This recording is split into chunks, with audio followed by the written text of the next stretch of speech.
No, your voice is okay, sir. You can speak in, sir. Maybe my connection was weak. So we'll begin with the second lecture. In this lecture, we'll focus on facial dentofacial analysis as well as the Merz scale and their application. Okay, so let's start.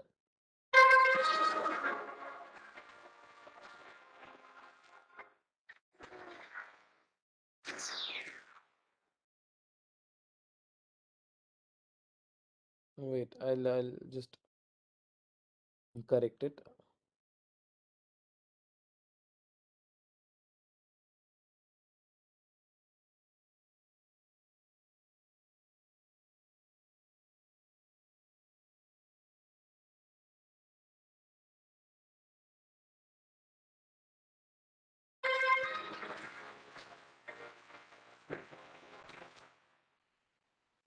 Hello everyone, I am Dr. Pranshu Mehta and welcome back to another lecture of aesthetic medicine and injectables.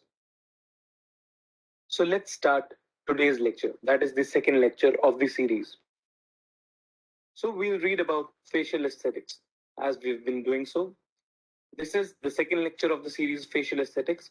In this lecture, we'll do about the facial analysis.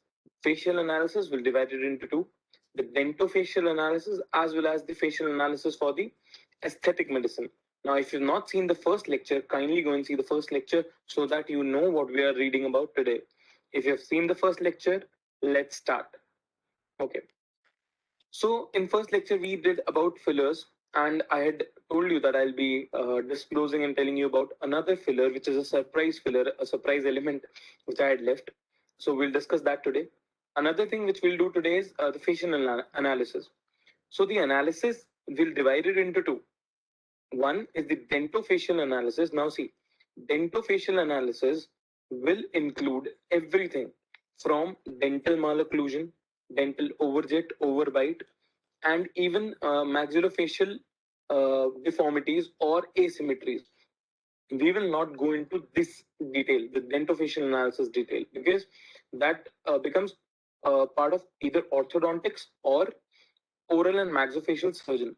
However, we'll discuss in detail about the aesthetic analysis. Still, we'll take up the dentofacial analysis and try to learn as much as we can in brief about the dentofacial analysis, including knowledge about the dental occlusion, because that will play a very important role in changing the aesthetics of the patient, as well as a few facial ratios which are considered to be important.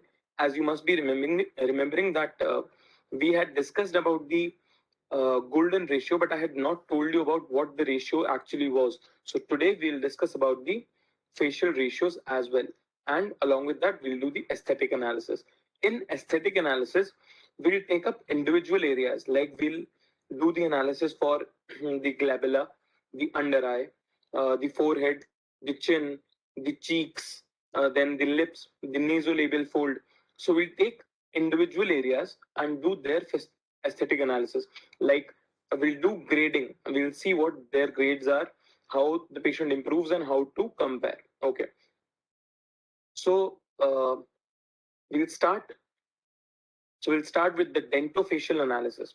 So we're starting with the dentofacial analysis, and in this, what I'll tell you, like, just do not get confused with the dentofacial analysis, because we will not go into the deep detailing of dentofacial analysis. Like there are many analyses in the dentofacial topic, but we'll stick to very simple, very brief things. Okay, so I'm dividing this into facial analysis and the dental or the bite or the occlusion, which the dental people usually call it as the occlusion. Okay, so we'll do the occlusion examination as well as the facial analysis examination. Now you must be wondering why we are paying that much attention to the dental bite or the occlusion of the teeth. So I'll tell you that dental bite affects the uh, look or the outlook of the face. Like it can change your soft tissue profile, and as very well described, it's written in our textbooks. The bite indicates a problem, and the face indicates how to treat them. So, see, if a person has a bite problem, you will understand, okay, there is a problem. But how to treat that bite, whether to bring the maxilla ahead or take it back or put it down or pull it up, that is determined or that is indicated by the face, so that you know what will uh, improve the facial soft tissue profile along with improving the bite. That is why it is important. So we'll start by examining the patient in the natural head position. So we'll put the patient in the natural head position. We'll examine the first tooth contact and we'll see the occlusion. Now, what is occlusion? What is malocclusion or occlusion or the ideal occlusion? We'll read about this. We'll just discuss this immediately after this slide. And the third thing, we'll see the position of the relaxed lips. So see, now I'm focusing on this word, relaxed. We will not consider the lips when they are firmly opposed purposely by the person under the effect of muscles. We'll see it when they are relaxed, at their neutral relaxed lip position. Then we'll consider the facial profile based on the occlusion. As this occlusion will only define or determine our facial profile. Like this occlusion will tell us whether our profile is okay or not. But before moving to the occlusion, okay, I'll talk about symmetry as well. So what is symmetry? Symmetry is decided from the midline. So we'll talk about facial symmetry. And what midline? See, soft tissue symmetry or soft tissue facial symmetry is something which you might be already knowing, but there's something called as the soft tissue to bone symmetry. How to check that? See, we'll ask the patient to open up the lips, the oral commissure. Then between the incisors, the midline of the incisors, like upper central and lower central, and the midline of the lips, you see, like from the philtrum, the midline, these two should coincide. These two lines should coincide. So in the first case, we can see it's coinciding. In the second, I have made it like this. The upper two central incisors, their midline and the midline of the lip are not in the same plane. So this we have to check.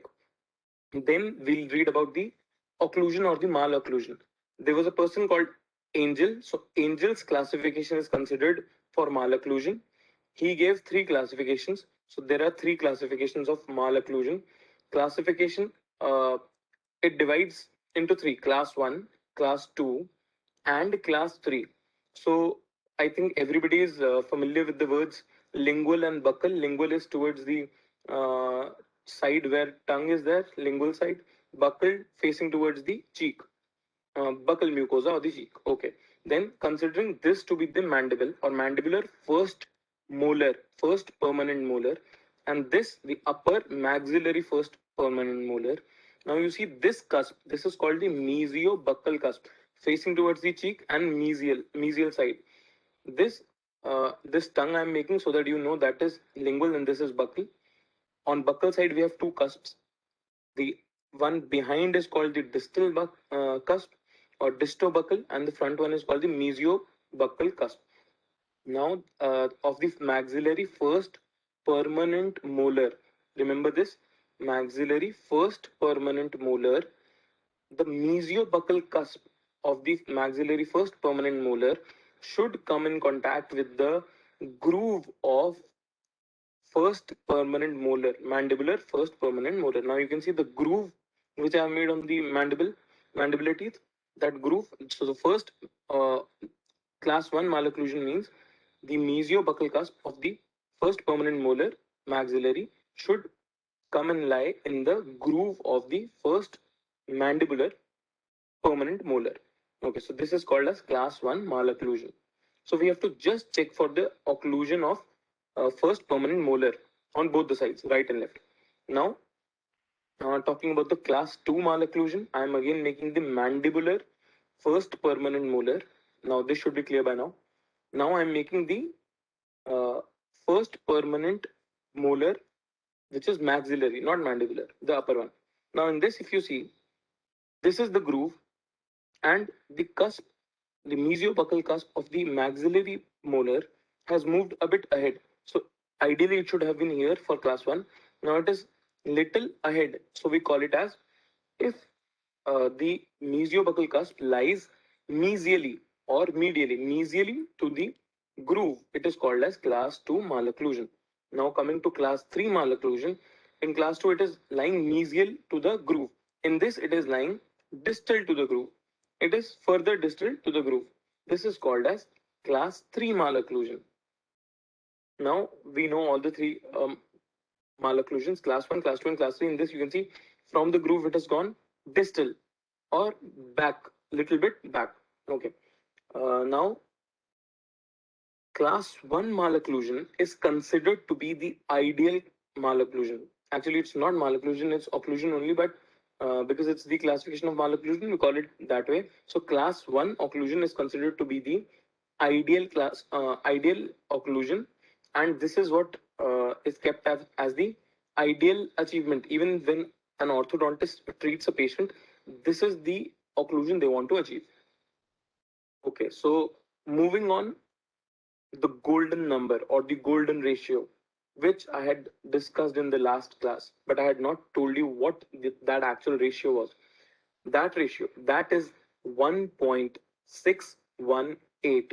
Now, this ratio I have already discussed with you, that how it was derived and who gave it. Like, the Egyptian kings used to use this number. Now, how and where can it be used in facial aesthetics? Like, what ratios are based on this number? So let's divide the face into three equal parts first. From this point, this is called the trichion. From this point, we'll draw a horizontal line. Then I'll draw another horizontal line passing through the glabella. Then I'm marking this as G.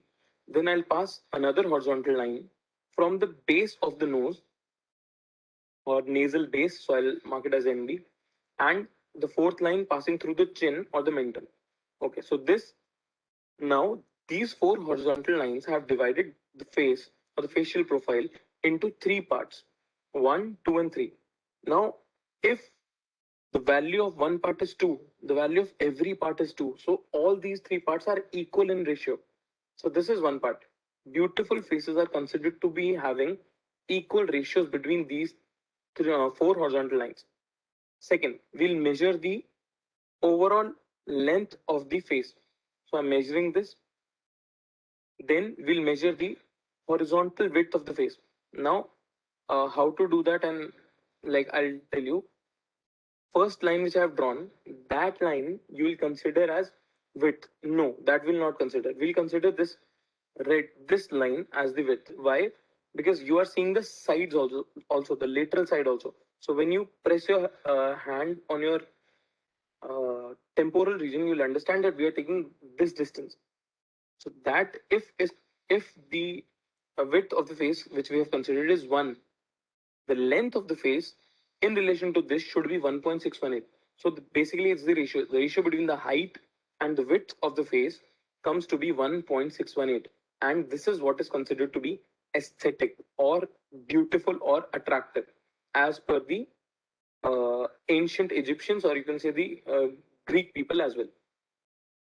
Now, other than this, there are a few other things also which fit to this golden ratio number. We'll do those measurements also here only. So first, let me erase. Let's draw vertical lines now. We'll draw two pairs of vertical lines passing through the medial canthus, the ala. So these are the 2 points: medial canthus and the ala, the outer border of the ala. So I've drawn two parallel lines. This is one set. Other I'll draw from the when the person is looking at front, a line passing through the medial edge of cornea and going down, see, from the cornea medial edge to the oral commissure. So these 2 points, both sides I'll mark. Now the distance between the first set of parallel lines and the second set of parallel lines, the ratio between these two is also 1.618. So if the distance between the first two lines passing through the medial canthus and ala was 1, then the distance between the lines passing through the uh, cornea and the oral commissure should be 1.618. This ratio is again considered aesthetically better or attractive face. Now, I think this might have been a bit confusing, so we'll practice this on a simpler face and with very few lines. So here I have drawn the first line passing through the trichon, then glabella, then base of the nose or the nasal base, and then the chin, or you can say the mentum. Okay, I'll write it as chin. So these three ratios, like these three parts, should be almost equal: 1, 1, 1. The distance between the trichon and the glabella, then the one between glabella and nasal base, and then nasal base to chin. Then we have taken the width, and now we'll take the height. Width we have taken, and now we are taking the height. So the ratio between the width and height, actually I'll write it like this: height and width should be 1.618. So if the height is 1.618, the width should be 1. And these are just arbitrary values. It's actually the ratio should come out to be 1.618, height by width. Now moving on, drawing the vertical lines, see between the medial canthus to the ala, and from the medial rim of the cornea to the oral fissure, oral commissure, the edges. Now this ratio again, if the width of the nose is 1, the width between the parallel lines passing through the oral commissure and the cornea should be 1.618. This again shows that what an ideal face should have. So we have to remember that the distance between tracheon to a glabella, then glabella to the base of the nose, and then from base of the nose to the chin is equal. Then again, the width, height, and width ratio 1.618. Again, the distance between the both ala as well as oral commissure, again 1.618. Okay, now I had missed one thing. I will do it here. The intercanthal distance and the distance between the, like, we're considering both intracanthal and intercanthal. Intracanthal from lateral canthus to medial canthus, and intercanthal from one side medial canthus to the other side medial canthus. All these distances also are similar, equal. Like their ratio is also 1:1:1. Then it is more aesthetically better. So we have seen it twice now. In the horizontal planes, it has to be x, x, and x, and again here it has to be equal, intercanthal and intracanthal.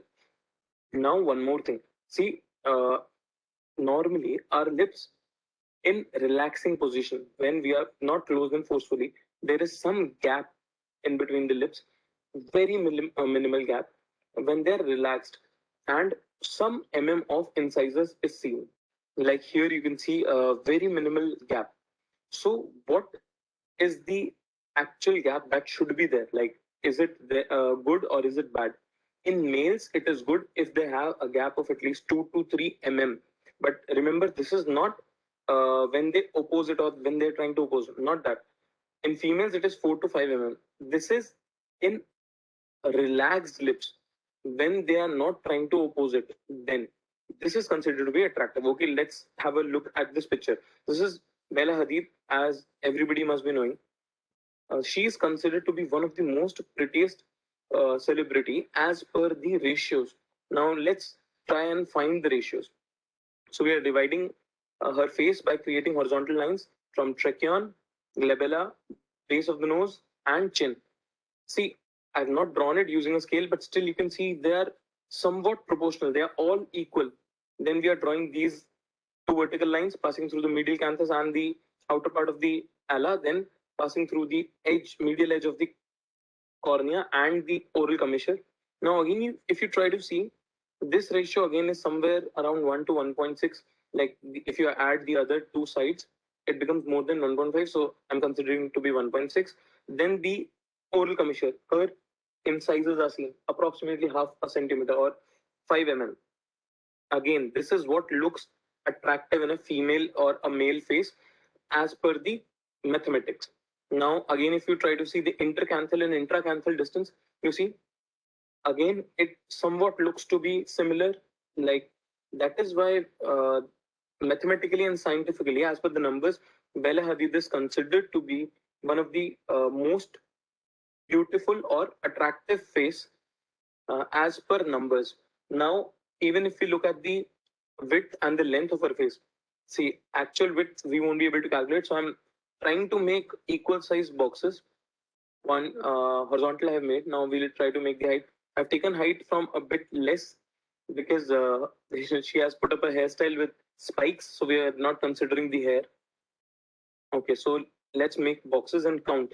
We'll just try to find out whether this is true in her case or not. So 1, 2, 3, 4, 5, 6, 7, 7.5 for her width. Now for the height, we have 1, 2, 3, 4, 5, 6, 7, 8, 9, 10, 11, 12. 12, okay. So I'll consider this to be 12. So if we try to take a ratio of like 12 by 7.5, or I'm considering it to be 7 only, roughly. If it is 7.5, it will further decrease. So it comes somewhere around 1.7. So see, if I would have taken it as 7.5, it would have come to 1.6 something. So she is very close to being 1.618. That is why she is considered to be having one of the most aesthetic faces as per mathematics. So now moving forward to the other part of the facial analysis, which I had told you that we'll be discussing about the uh, proper aesthetics part. So we had divided the facial analysis into two, the aesthetics and the dentofacial. The dentofacial part we have sort of done in superficial manner. Now we'll go into the depth of aesthetics analysis. Now for aesthetics analysis, we'll talk about a scale, that is Merz scale. Now that Merz scale is very important for facial analysis, and this will do individually. So we'll take up Merz scale individually for different parts of the face. So different facial parts, like we'll divide the face into upper, middle, and lower face. Then we'll do it in upper also. There'll be 4-5 things. In middle also there'll be 4-5 things, and then in lower also. So we are doing Merz scale, MERZ, Merz scale for facial analysis. That too for upper, middle, and lower face. Okay. So as I've told you, this is the Merz scale, and this is very important. This is one of the uniform tools, sort of a standardized tool used not only in our country, but like everywhere in the world, in the US, in the Europe, in Asia, Australia, everywhere. Okay, so Merz scale divides into a few things, into 5 actually: upper face, the mid face, the lower face, neck, and hands. So Merz scale is there also for the hands. How and why and where, we'll discuss about that. So first of all, let's talk about the upper face. So talking about the upper face we can describe as per the uh, facial aesthetics into 3-4 things, starting from the crow's feet. Now some of you might be aware about the crow's feet, some of you might not. Then the forehead lines, the eyebrow, then forehead lines, as I have already told you. Then along with this, the glabella or the glabellar lines.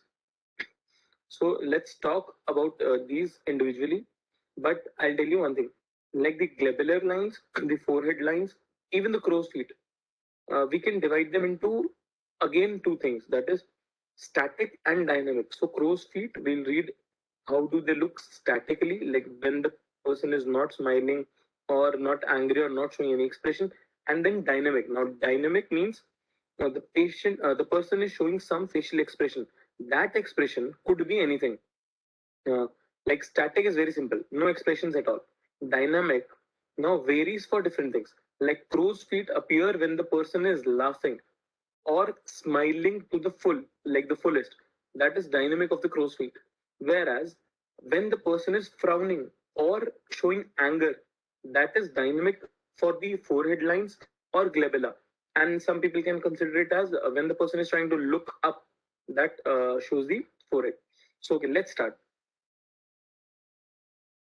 So this is how crow's feet looks at rest. Now when I'm saying rest, it means strict rest. Means the person is not showing anything at all. This is the green one which I've drawn. That is where we have to look for the crow's feet. So in this, the patient is not showing any expression. We have taken a still picture. So we have divided into 0, no wrinkles, mild, then moderate, then severe, then very severe. So grading of Merz scale will be same everywhere: 0, 1, 2, 3, 4. Okay. So you have seen the pictures and you have seen the wrinkles. Now let's see what happens when the person starts to smile or laugh.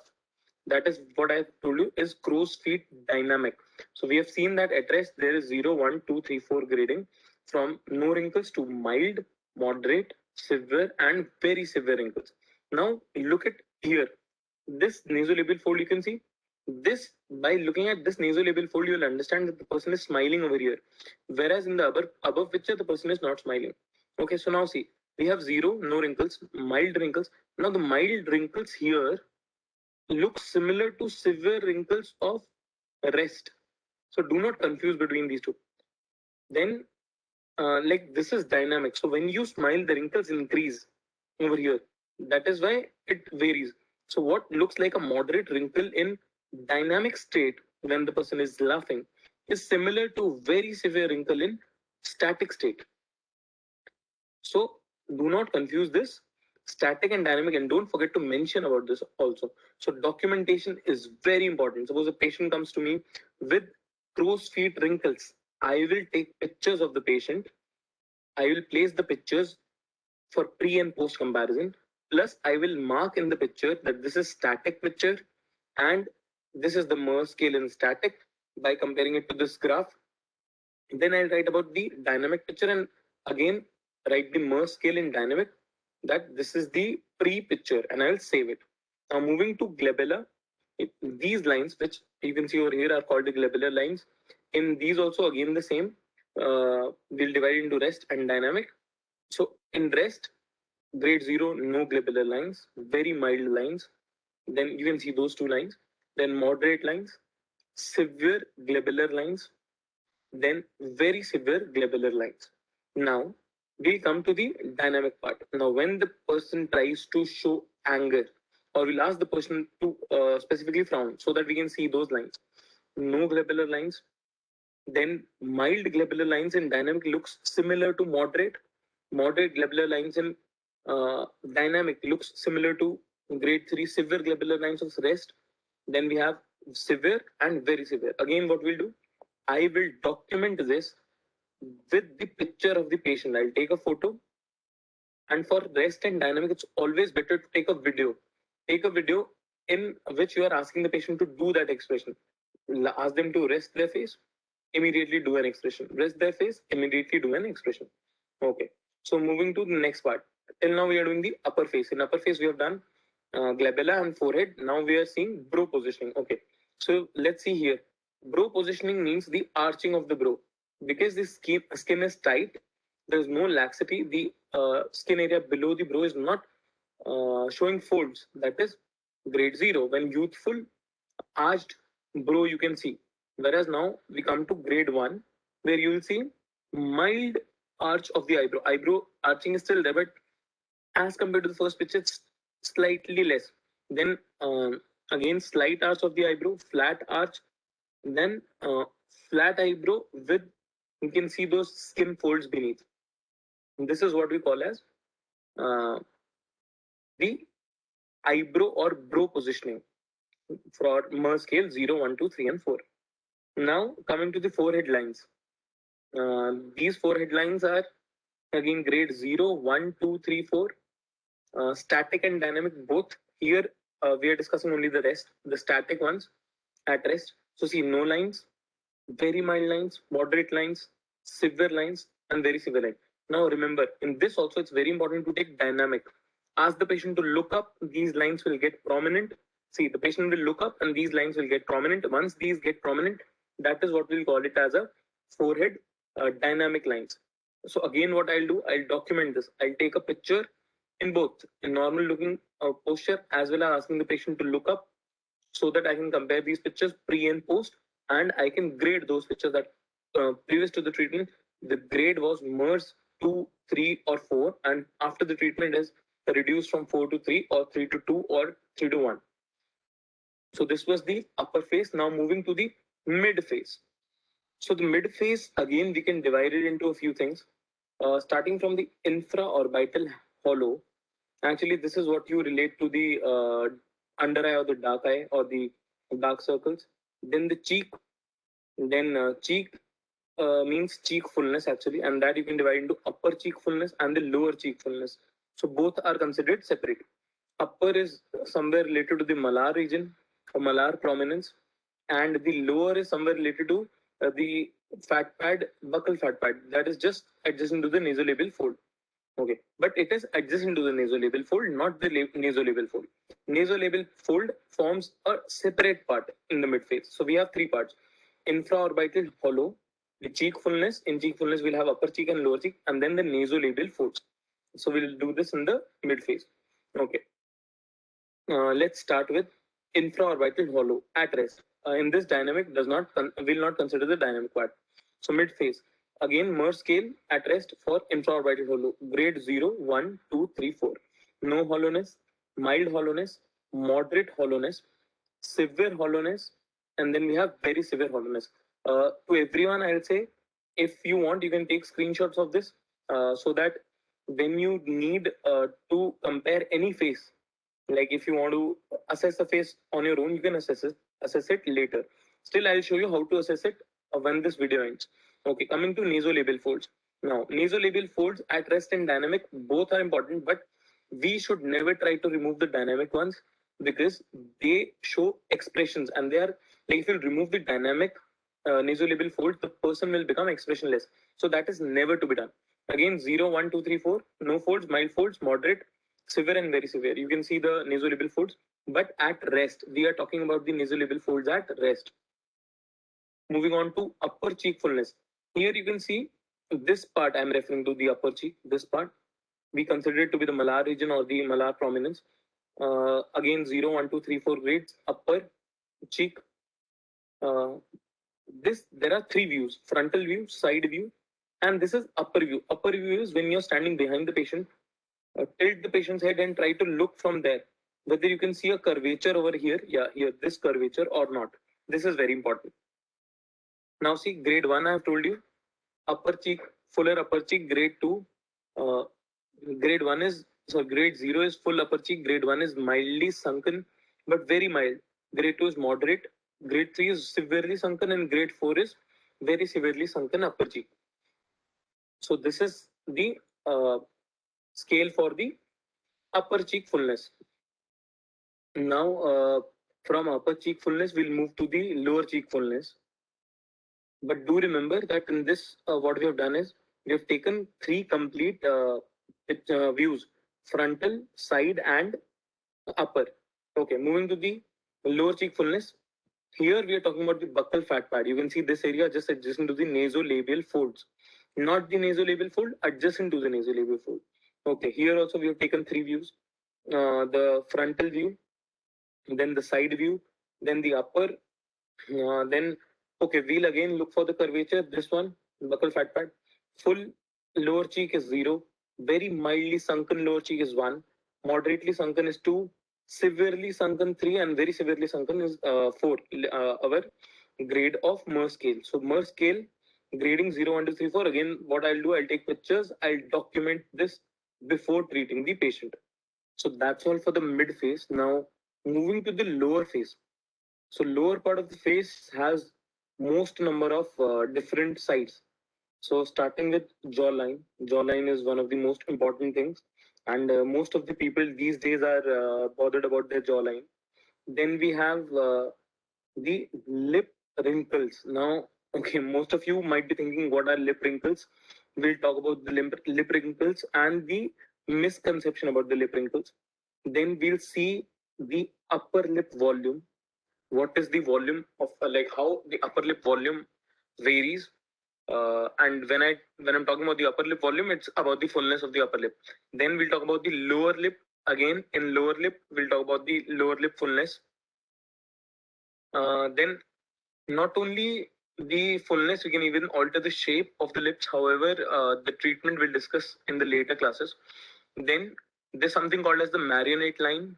Most of you might be aware about this and some of you might not be. We'll talk about the marionette lines, what are marionette lines and how we have to assess them. Then we'll talk about the oral commissure, like the you can call this as the corners of the oral commissure or the edges or the extremities of the oral commissures. Now moving to starting with the lower face, we'll see upper lip fullness. Now in this, look at this upper lip, I mean from the upper vermilion border to the visible part of the upper lip. Okay, so very thin, thin, moderately thick, then thick and full. So you can see we can have people having this lip like either very thin, and we can easily transform them to be having full lip or thick or moderately thick depending on what they want. And this we have to again take frontal and side view. In the side view, you can easily see the difference between the thick and full.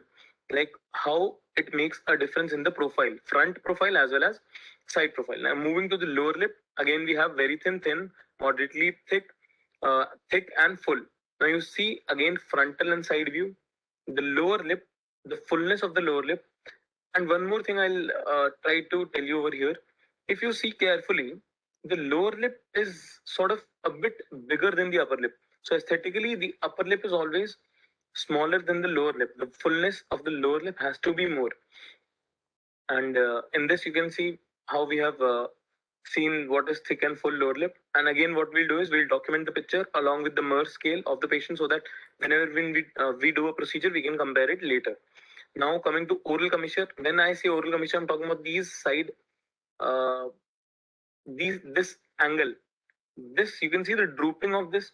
So if there's no downturn, it's grade 0 or class 1. If there's mild downturn, it's Merz scale 1. Moderate downturn, Merz scale 2, 3, and similarly 4. Now coming to lip wrinkles. See, what happens is mostly people think that these lines, these are lip wrinkles, but no, these are not lip wrinkles. Here we are talking about the lines here, these just above the vermilion border, because this part also is considered to be a part of the upper lip. This is still a lip. We'll also talk about the definition of a lip, what lip is, when we see the next classes. So now we'll see these grade 0, 1, 2, 3, 4 in static. Again, we'll ask the person to blow a whistle. Then we'll see the dynamic lip wrinkles. Again, no wrinkle, mild wrinkle, moderate, severe, and very severe. We'll again document these two. We can even take a video for documenting the dynamic part. Now moving to the jawline at rest. Jawline again from frontal and side on view we'll see. In this we are considering sagging. So 0 is no sagging, mild sagging is 1, then moderate sagging is 2, 3 is severe sagging, and 4th is very severe sagging. You can see the difference here. This part, this is neck, but the upper part which I've drawn, that is sagging.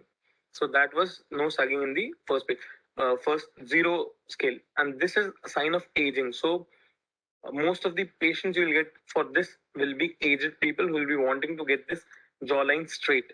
Then talk about the marinate lines. What are marinate lines? The lines you can see over here from the oral commissure going till the chin. These lines are called the marinate lines. Now see, no lines, mild lines, moderate lines, severe lines, and very severe lines.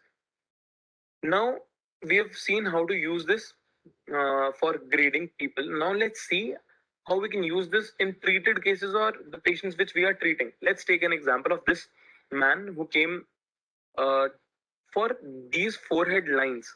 Now compare it with the Merz scale picture. You'll see that this belongs to the category 4 of static lines. So these are very severe lines, static forehead lines at rest. Okay. Then after the treatment was given, this is the picture. He has come to moderate lines. Now in this, you might not be able to see the moderate line, but I'll show you a bigger picture of this so that we can see like how he has improved from Merz scale 4 to Merz scale 2 of forehead lines at rest. Now you see in this picture, you see here these are the lines which we have because we have labeled it as Merz 4, so we know. Now after the treatment, you see very fine lines are still there, very mild lines. So this is class 2. So from 4 we have improved him to 2. So this is Merz scale. So this is how we'll use Merz scale in comparison in showing the patient that what we have done. And this we see severe hollowness of the infraorbital region or the under eye. So this under eye, we have labeled it as 3. Now after treatment in the under eye filler has been given. Now the patient has become like better. The hollowness has come to grade 1. So if you see it all together, you'll understand the difference. B shows pre to the treatment, C shows post. In the pre, you can see the severe hollowness. The upper picture is the actual picture. Middle picture is the one which we have used, like the Merz, which he classified and like sort of gave his classification, that as a reference which we have used. So pre and post. See, from Merz 3 to Merz 1. So this is like how and what importance pictures and Merz classification or Merz scale holds in facial aesthetics. So you can show it to the patient, pre and post differences. And this is a marinate line. You can see the marinate line. Now you guess the grade about this, and then you see here no marinate line at all. And not only the marinate line, if you see, the oral commissure also has improved 1 grade. So this is how we'll be using the pictures. Okay, let's discuss this case. This is something very subtle, and this will tell you, like, this will help you learn a very good top lesson also about facial aesthetics. In this, the patient already has thick lips. So from front and side view we have seen.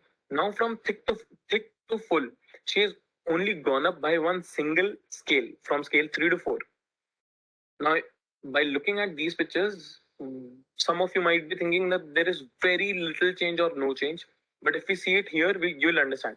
So see, in E, if you see the upper vermilion border and try to look at the upper vermilion border here after picture, yeah, you'll see it has enhanced and it has gotten a better shape.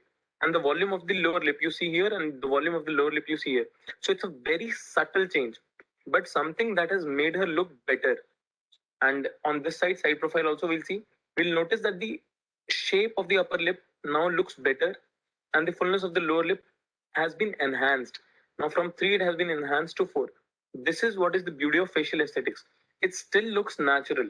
So instead of just transforming 1 to 5, if we just enhance it from 2 to 4 or 3 to 4, that is what keeps it natural and beautiful. So very important lesson of facial aesthetics is do not overdo. Overcorrection is always bad. Undercorrection is always good.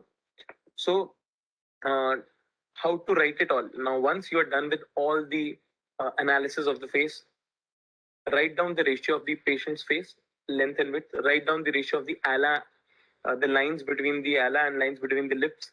Then the intra and intercanthal. Then do the Merz classification. For Merz classification, divide into upper face, mid face, and lower face. And then not only write it, but take pictures and mark pictures with the Merz classification, that what classification it belongs to. So once you have seen a patient and you've consulted the patient, take pictures, analyze the patient, do the ratios, make up a file. Then for the things like crow's feet, forehead lines, and even the glabella, make videos so that you can see the differences for dynamic and static things.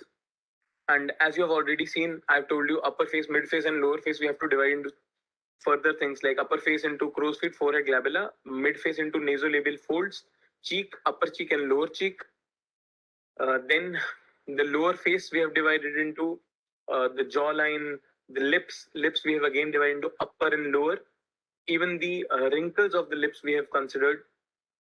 So what I'm trying to say is, when a patient has come to you, you have seen the patient, you have taken pictures, you have to make up a file with the analysis of the patient. The analysis should include all this, the ratios of those 3, then the Merz scale with pictures. And you have to document this, that we have documented the patient came, we have taken the pictures, so that once the treatment is done, you can show the pre and post pictures and analyze again, like how much improvement you've made and like whether the patient has actually improved or not. So this is the procedure which we will be doing. We'll document, we'll take pictures, we'll analyze the face, we'll use the values of Merz scale, then we'll tell to the patient, like we'll guide the patient, like what all improvements can be done. Then we'll decide what our treatment plan is. Because see, a patient, I'll tell you a very simple story. You'll understand. What happens is, suppose a patient comes to me. Now the patient wants that my cheeks are sort of dull, or I want bigger cheeks, like my cheeks are sunken. And I see the patient and I feel that the cheeks are sufficient, but other parts need enhancement. And if I enhance the other parts, the ratios will become better and she'll look way attractive than what she's looking right now, sort of enhancing her beauty. So patient will feel that she needs to enhance her cheeks. She wants bigger cheeks. But what I'll do, I'll take pictures, I will analyze, and I will advise her that, like I'll advise the patient that this is what I feel. This is my feedback. This is what I feel. This is your face. This is what your face is right now. And these are the changes which can be done and which might bring a better change. How you will look post treatment, then in the end it will be on the patient. It will be patient's decision to decide whether they'll follow or go with my feedback, or they want their own decision. If they want only cheeks to be done, even that can be done. But again, what will help us and save us every time is the pictures, pre and post treatment, the Merz scale, pre and post treatment, so that we have the documented proof that this is what the patient looked like and this is what the patient looks now. Because the ones who are looking at the patient with the naked eye won't be able to tell the difference until unless the pre and post pictures are kept together. So this is for today's class. In the next class, we'll talk about the treatment of various parts. So today we did the analysis of each and every part, like how the analysis is to be done and how the Merz analysis can be used and the ratios can be used. In the next class, we will deal with each part individually, how to treat each part, which filler to use, which technique to use. I'll show you the techniques also in via pictures and videos. Then pre and post pictures also I'll show you of the patients which I have done, also from some from the internet and some from the books, like the pre and post results, like how they can be good. So that's all for today's lecture. I'm Dr. Pranshu Mehta, and this was Aesthetic Medicine and Injectables Lecture 2. See you next week for the Lecture 3.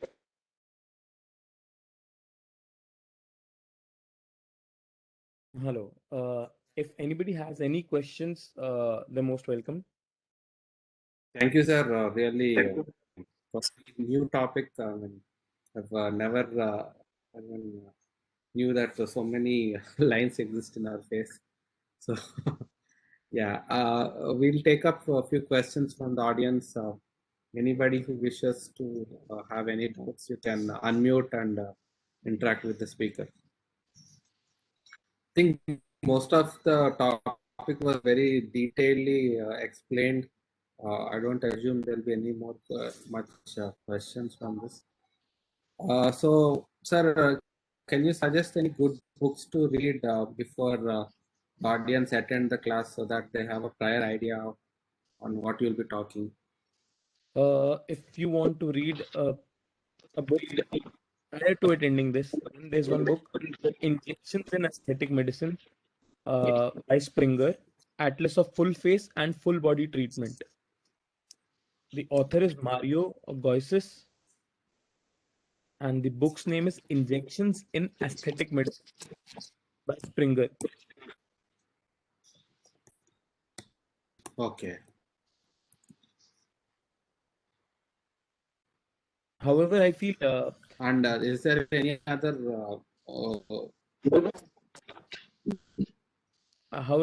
Yes, please go ahead. before the lectures, there's no need of reading a book. However, after attending the lecture, if you read, you'll understand it better. Like, because the language and the way they have given it in the books is a bit cumbersome to understand. So once you see it and understand it in a lecture, it becomes easy once you read afterwards.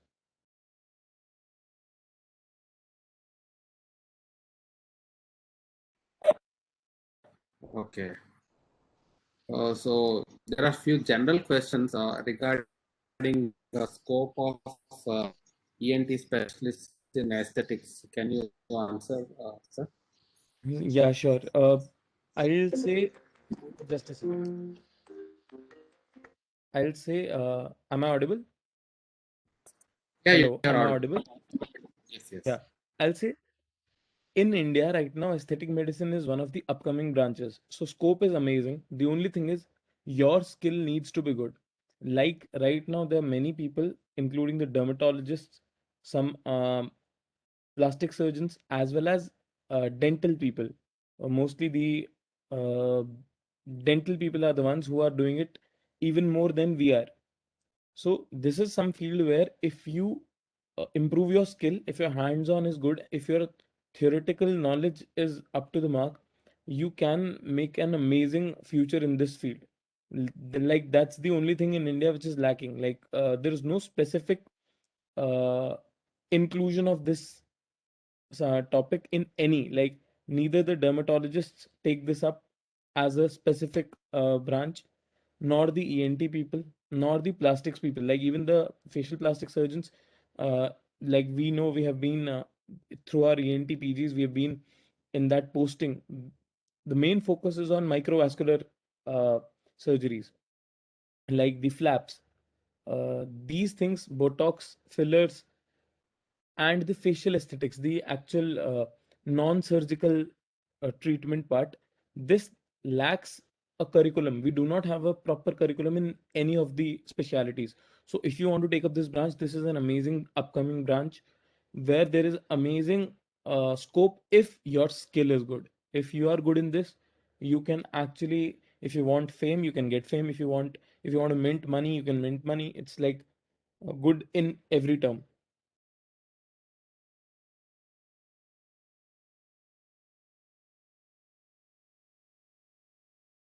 Yeah. So that's it for Yeah, today.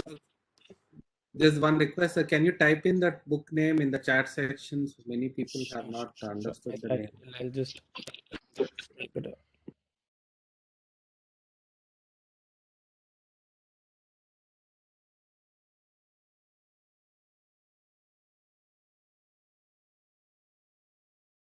I'm not able to find the.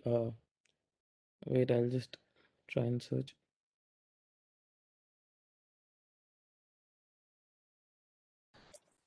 Or you can message me personally. I'll put it in our I'm groups. just messaging. Yeah.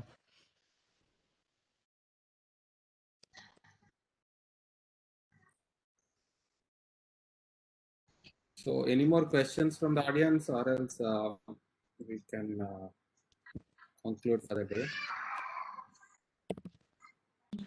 So, sir, can you briefly tell us what you will be dealing in the next section, so that Yeah, sure, sure. I'll just. we can understand? The author is. I'm writing the author's name also. Okay. So in the next lecture, what we'll do is we'll uh, see how we treat, like the treatment, exact treatment uh, technique, like how to inject, where to inject, what to inject for specific areas. So we'll now start with the treatment pictures and videos of individual areas like the temporal area, then the forehead, then the under eye, then even the rhinoplasty, the medical rhinoplasty, where we can correct minor deformities of nose without surgeries, then the lip enhancement, the nasolabial fold, the cheek, the malar region, then marionette lines, neck, even the double chin and decollete area. So we'll take up individual areas from next class onwards. So if we can do if we can do 2 to 3 areas in one class, that'll be good. I'll try to keep it within 1 hour, and then a special session we'll do on Botox, upper face Botox and lower face Botox. These are two separate topics, so we'll do that as well. Thank you, sir. That would be a really interesting class to wait. And so, yeah, I think those are the questions posted. Thank you once again. All will be meeting again on the topics Yes. which sir has just mentioned on next Wednesday at 7:30 p.m. Thank you all. Okay. Thank you. Okay. See you next week. See you soon.